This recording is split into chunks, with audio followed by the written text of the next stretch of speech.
Mabilis namang namahagi ng tulong ang Manila Department of Social Welfare sa daan-daang biktima ng naitalang sunog kahapon sa Tondo. Tiniyak naman ni Manila Mayor Isko Moreno na sasagutin nila ang pangunahing pangangailangan ng mga evacuee. Magbabalita si Boy Gonzales. Nagpadala ng tulong at iba pang pangailangan ng Manila Department of Social Welfare o MDSW sa mga pamilyang naapektuhan ng malaking sunog sa Aroma Temporary Housing sa Barangay 105 sa Tondo, Maynila.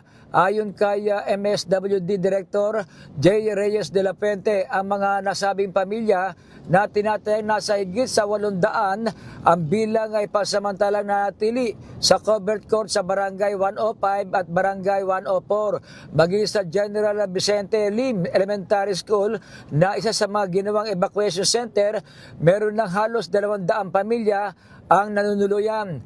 Namahagi rin ng pang-almusal, mainit na sopas at inumin ang MDSW upang matiyak na may sapat silang nutrition sa gitna ng kanilang pinagdaraanan, lalo na ang mga bata at senior citizen.